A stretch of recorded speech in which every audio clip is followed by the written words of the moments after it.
They call it the American dream. A house of your own, a patch of land. A quiet corner of the world where your story begins. Not a mansion, not a palace, just a place that's yours.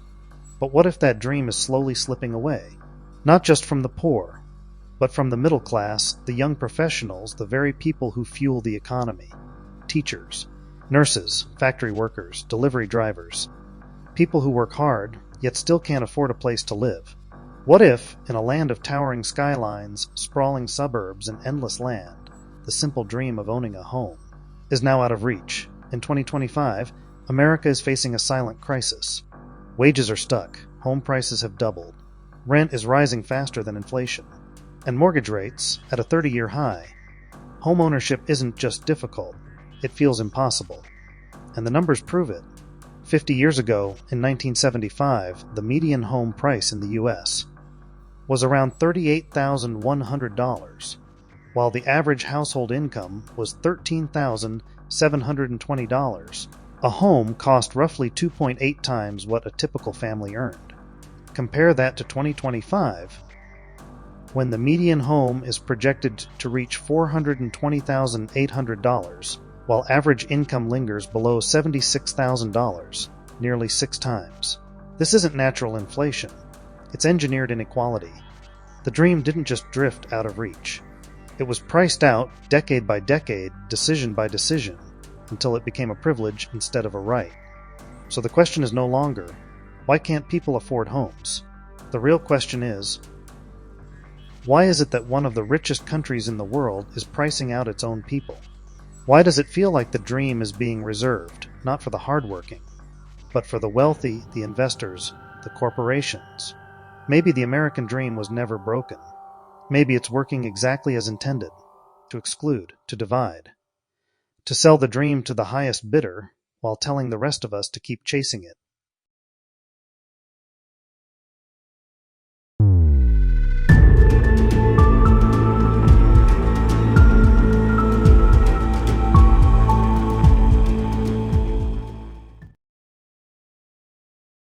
America is massive.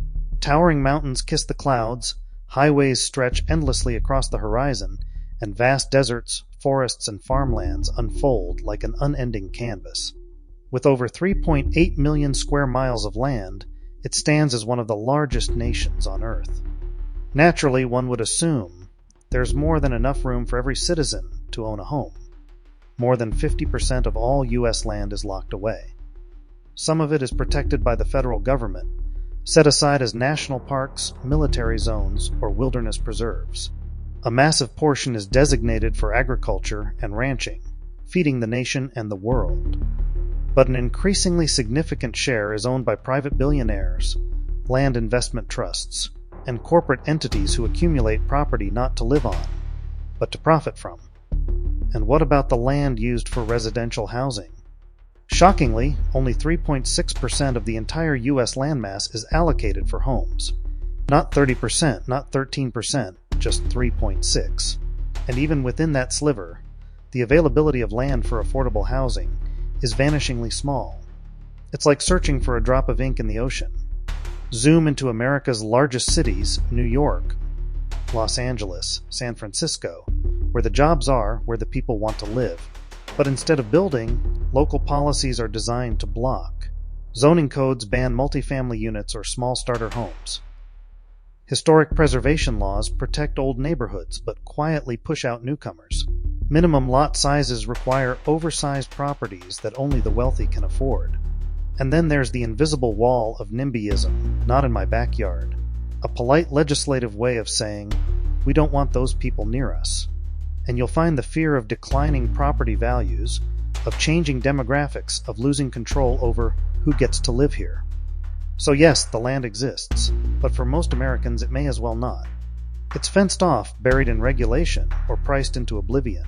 Not to protect nature, not to preserve history, but to preserve exclusivity. Because in America, land isn't just space. It's leverage, it's a legacy, it's power.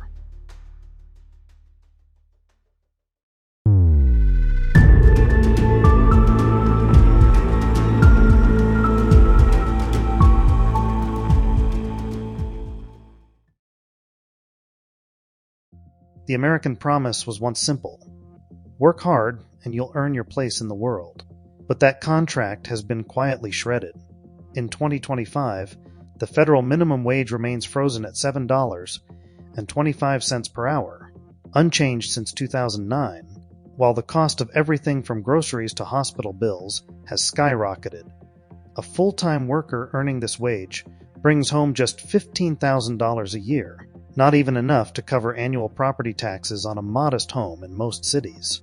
When you realize that while public school teachers skip meals to afford rent, a BlackRock CEO takes home $25 million a year, enough to purchase 50 median-priced homes outright, no mortgage needed. That same CEO earns in 1 hour what a minimum wage worker makes in 6 months. Teachers, the very people we entrust to shape future generations, now routinely spend 60 to 70% of their income just to keep a roof over their heads in cities like Miami or Los Angeles. This isn't accidental, it's by design. As home prices have doubled since 2012 and rents have grown 3 times faster than wages, corporate landlords like Invitation Homes are raking in $1.4 billion annually in rental income. The system hasn't failed. It's succeeded spectacularly. When a Walmart cashier would need 1,450 years of work to match 1 year of a Wall Street CEO's earnings. We're not looking at an economy, we're looking at an aristocracy in all but name. This is why the American dream feels increasingly like a taunt rather than a promise. And it's not because people aren't working hard enough. It's because the rules have been rewritten to ensure they can't win. Meanwhile, in the shadows of suburbia, a silent takeover is underway.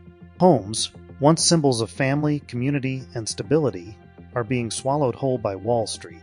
Private equity giants like BlackRock, Invitation Homes, and Progress Residential aren't simply investing.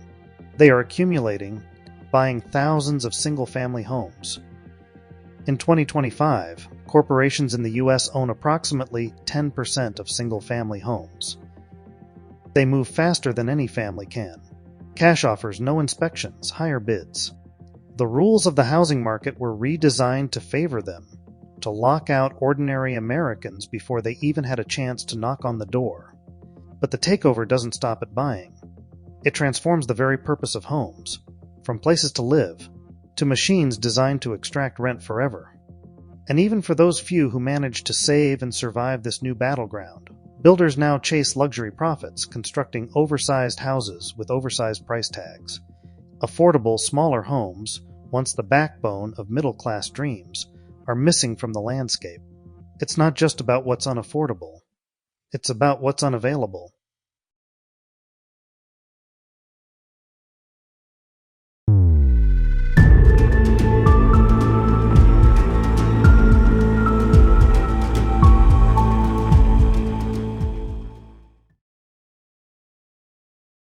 Once upon a time, renting was a temporary step, a bridge between college and homeownership. But today it's becoming the final destination. More Americans are renting now than at any point in the last 50 years. Not because they want to, but because the system has left them with no choice. According to a reasonable estimate, around 33% of U.S. households are renter-occupied. Even dual-income families, couples with steady jobs and college degrees, are unable to cross the threshold into ownership. In cities like New York, Los Angeles, and San Francisco, the dream of buying a home has become a running joke. They rent and watch prices climb higher each year with no control, no equity, and no end in sight. But here's the cruelest twist. Even building more homes isn't as simple as it sounds. And when proposals come forward for affordable housing, the local answer is almost always the same. Not in my backyard. Also known as NIMBYism, a polite way of saying, we don't want new people, poor people, or different people living near us. Even when there's land, even when there's demand, the policy still says no. So the crisis isn't just economic, it's architectural, legal, and deliberate. And for millions of Americans, homeownership isn't just out of reach. It's been legally, structurally, and socially designed that way.